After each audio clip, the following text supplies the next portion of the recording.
ఆర్మూర్లో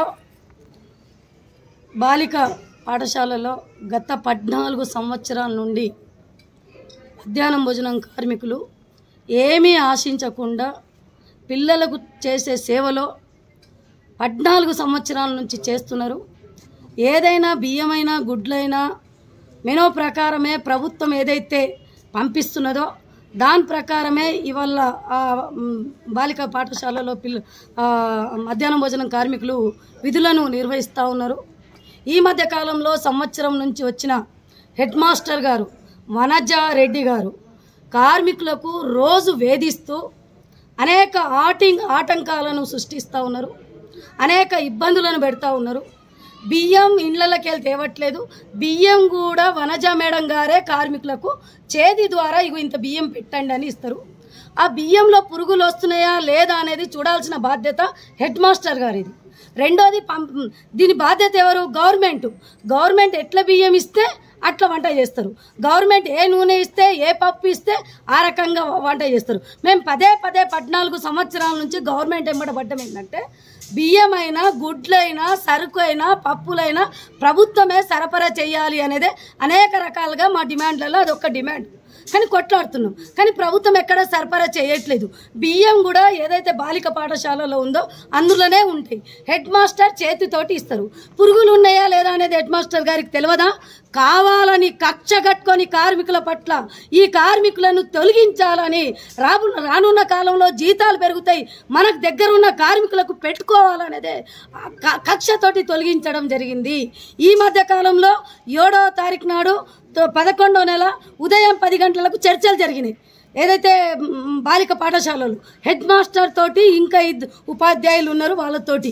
సరే ఇక మేము ఇంతగానం చెప్తున్నారు కదా, మేము సమస్యను పరిష్కారం చేస్తామని హెడ్ మాస్టర్ గారు చెప్పి మేము ఏదైతే తొలగించిన కార్మికులకు విధుల్లోకి తీసుకుంటాం, మీరు ఒక పేపర్ రాసి ఇవ్వండి అంటే సరే అని సిఐటిగా యూనియన్గా బాధ్యత తీసుకొని పేపర్ రాసి ఇవ్వడం జరిగింది.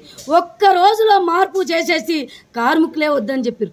15 సంవత్సరాలు ఈ చాకిరీ చేసి ఇవాళ కాకుండా రేపైనా పర్మినెంట్ అవుతారు, ఇవాళ కాకుండా రేపైనా మాకు భద్రత వస్తుంది, ఇవాళ కాకుండా రేపైనా నా పిల్లలకు భవిష్యత్తు ఉంటుంది అనే ఉద్దేశంతో కార్మికులు పనిచేస్తే కావాలని కక్ష సాధింపు చర్యలకు పాల్పడ్డ ఈ వనజారెడ్డి గారిని హెచ్ఎం గారిని సస్పెండ్ చేయాలనేదే మేము సిఐటిగా డిమాండ్ చేస్తూ ఉన్నాం. ఇవాళ కార్మికుల మీద కక్ష కాదు, అక్కడ జీతాలు కూడా 10,000, 2,000, 3,000 కాదు, 1,000 రూపాయల జీతంలో కార్మికులు పనిచేస్తూ ఉన్నారు. సరఫరా చేయాల్సింది ప్రభుత్వం మీద ఫైటింగ్ ఉండాలి, ప్రభుత్వం మీద పోరాటం ఉండాలి. ప్రభుత్వం మీద ఏదైనా ఉంటే హెడ్ మాస్టర్ గారు పేపర్ రాసి వినతి పత్రాలు పంపించాలి. కానీ కార్మికుల మీద చర్యలు తీసుకుంటే మాత్రం సిఐటి ఊరుకోదు, ఖచ్చితంగా పోరాటం చేస్తాం. రేపే ఎక్కడైతే స్కూల్ ఉందో బాలికల పాఠశాల అక్కడనే టెంట్ వేస్తాం. ఇప్పటికైనా ఆలోచించి ఎంఈఓ గారు ఎంఆర్ఓ గారు వెంటనే కూర్చొని మాట్లాడి కార్మికులకు విధుల్లోకి తీసుకుంటే మంచిది, లేకుంటే ఈ పోరాటాలని ఉధృతం చేస్తామని సిఐటిగా హెచ్చరిస్తా ఉన్నా. ఆర్మూరు గర్ల్స్ హై స్కూల్లో మధ్యాహ్న భోజనం కార్మికులు గత 15 సంవత్సరాల నుంచి వంట చేస్తూ ఉన్నారు. అనేక మంది భోజనాలు చేస్తూ ఉన్నారు. ఆ స్కూల్లో ఉన్నటువంటి టీచర్స్ పిల్లలే కాకుండా బయట వ్యక్తులు కూడా భోజనం చేసినటువంటి పరిస్థితి ఉంది. ఎందుకంటే అక్కడ పనిచేసినటువంటి మేస్త్రులు కానీ ఇతరులు కానీ వెళ్ళినప్పుడు భోజనం చేసి బాగుంది అని చెప్పేసి చెప్పారు.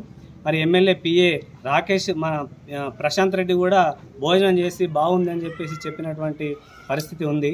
కానీ ఇప్పుడున్నటువంటి హెడ్ మాస్టర్ వనజారెడ్డి మేడం వీళ్ళు వినట్లేదు, నాకు అనుకూలంగా పనిచేయాలని చెప్పేసి గుడ్లు పెట్టినా గుడ్ల విషయంలో కానీ బియ్యం విషయంలో కానీ నేను చెప్పినట్టు వినట్లేదు అనేటటువంటి కక్షపూరితంగా పేరెంట్స్ మీటింగ్ పెట్టించి పేరెంట్స్ని అందరినీ కూడా ఎగరొప్పి మరి వీళ్ళని తీసేయాలని చెప్పేసి పురుగుల అన్నం వచ్చిందని చెప్పేసి ఆ అన్నాన్ని అంటే భోజనంలో ఒక పురుగు వస్తే ఆ భోజనాన్ని మొత్తం కూడా ఎంఆర్ఓ ఎంఈఓ స్కూల్ పర్వంతా కూడా తీసే విధంగా మేడం ప్రయత్నం చేసింది. ప్రయత్నం చేయటం కాదు, 2-3 సార్లు పేరెంట్స్ మీటింగ్ పెట్టి వాళ్ళ మీద ఒత్తిడి తీసుకొచ్చి వాళ్ళందరినీ కూడా ఇవాళ స్కూల్లో వంట చేయొద్దనే పద్ధతుల్లో మరి పేరెంట్స్ అందరికీ కూడా చెప్పినటువంటి పరిస్థితి ఉంది.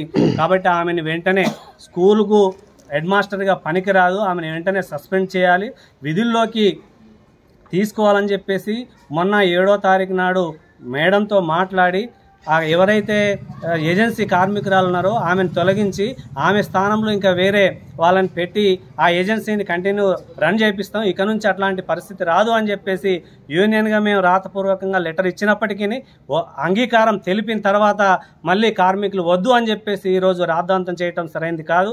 వెంటనే విధుల్లోకి తీసుకోవాలి, లేకపోతే ఈ యొక్క ఉద్యమాన్ని తీవ్రతరం చేస్తాం. మేడంని వెంటనే ఇక్కడ నుంచి ట్రాన్స్ఫర్ చేయాలని చెప్పేసి డిమాండ్ చేస్తా ఉన్నాం. ఈరోజు మధ్యాహ్న భోజనము ఆర్మూరు బాలికల ఉన్నత పాఠశాలలో ఉన్నటువంటి సుజాతను గత 14 సంవత్సరాల కాలంలో ఎటువంటి వ్యక్తులు దొరకనప్పుడు మీరే సేవకులు, మీరే పిల్లలకు భోజనం పెడితే పుణ్యం వస్తుంది, రేపు ప్రొద్దున భవిష్యత్తు ఉంటుందని అక్కడిక్కడ వెతికి పెట్టడం జరిగింది. ₹1 నుండి ఇప్పుడు ₹5.50 ₹9 వరకు వచ్చినటువంటి సందర్భంగా అంటే గత ప్రభుత్వము ₹3,000 ప్రకటించింది. ఆ ప్రకటన వచ్చినటువంటి దాని ద్వారానే ఈయన ఉన్నటువంటి ఎంయూలు కానీ నాయకులు కానీ వాళ్ళ నాయకత్వంలో ఉన్నటువంటి వ్యక్తులు పెట్టాలని హెడ్ మాస్టర్ తోటి కుమ్మక్కై గతంలో ఉన్నటువంటి వారిని తీసేసి ఇప్పుడు కొత్తగా పెట్టుకున్నట్లయితే మాకు మంచి అవకాశాలు ఉంటాయనే ఉద్దేశంతో కుట్రపూరితంగానే హెడ్ మాస్టర్ను ఎంటేసుకొని ఆమెకు జరుగుతున్నటువంటి అవినీతిని కూడా వెంట పెట్టుకొని ఈమెను తీసివేయడం జరిగింది. ఈ సాధారణంగా ఎటువంటి అనివార్య కార్యాలు కూడా జరగలేదు. అంటే అనివార్య కార్యాలు ఎట్లా జరుగుతాయంటే ఫుడ్ పాయిజన్ అయితే కానీ ఇతరుల ఏదన్నా అత్యవసర పరిస్థితుల్లో హాస్పిటల్ పోతే కానీ అందులో ఉన్నటువంటి దానికి మాత్రమే దాన్ని తీసేటువంటి అవకాశం ఉన్నది. ఇది తీసేయాలంటే ఎంఈఓ ఎంఆర్ఓ ఒక SMC chairman head master committee నిర్ణయం ఉంటుంది. అంటే 15 రోజుల ముందు నోటీస్ ఇచ్చిన తర్వాతనే తీసేయాలి. కానీ అనాలోచితంగానే తనకు ఇష్టం లేనప్పటికీ కూడా తనకు ఇష్టమైనటువంటి వంటలు చేయాలా, తిరిగి సాయంత్రం మధ్యాహ్నం మా టీచర్లకు గుడ్డు పెట్టాలా, ఉచితమైన గుడ్డు పెట్టాలా, మంచి వంట చేయాలనేది దాని ధోరణి ఆమె చేయకపోవడం ద్వారానే ఈమెను తీసివేసినటువంటి కారణం ఉన్నది. కాబట్టి వాళ్ళకు అనుకూలమైనటువంటి వంట చేయాలా లేకపోతే పిల్లలకు అనుకూలమైనటువంటి వంట చేయాలా అనేటువంటిది ఈ అధికారులు నిర్ణయించాలి. కానీ ఇలా ఉన్నటువంటి స్థితిగా ఎటువంటిదంటే ఒక జైలర్కు ₹25 నుంచి ₹50 కూడు పెడుతున్నారు ఒక పూట భోజనానికి. మరి మధ్యాహ్న భోజన కార్మికులకు ₹5 ఇస్తే సరిపోతుందా? మరి అవన్నీ కూడా సొంత ఇంటి లోపల నుంచి తీసుకొచ్చి పెట్టాలా? 3 నెలలు 4 నెలలు అయితే కానీ ఇంతవరకు బిల్లు రాని పరిస్థితి ఉన్నది. అంటే అలవాటైనటువంటి సందర్భంగా కూడా వీళ్ళకి ఇంకా మంచి సౌకర్యం ఇవ్వాలనేటువంటిది ఆమె చేయనని ఉద్దేశంతో తీసివేయడం జరిగింది. ఇది కూడా నిన్న 7వ తారీఖు నాడు మాట్లాడితే కూడా మీరు బలవంతంతో ఒత్తిడితోటి మమ్మల్ని ఒప్పించారు అనేటువంటి పద్ధతి ఉన్నది. కాబట్టి అటువంటి నిరంకుశ వైఖరిని హెడ్ మాస్టర్ని వెంటనే తొలగించాలా, లేకపోతే జిల్లా వ్యాప్తంగా మధ్యాహ్న భోజన కార్మిక సంఘం ఆధ్వర్యంలో పూర్తిగా బంద్ చేసి దీన్ని అంతు తేల్చేయడానికి మేము సిద్ధంగా ఉన్నాం. ఇది మేము జిల్లా వర్కింగ్ ప్రెసిడెంట్గా నేను చెప్తా ఉన్నాను.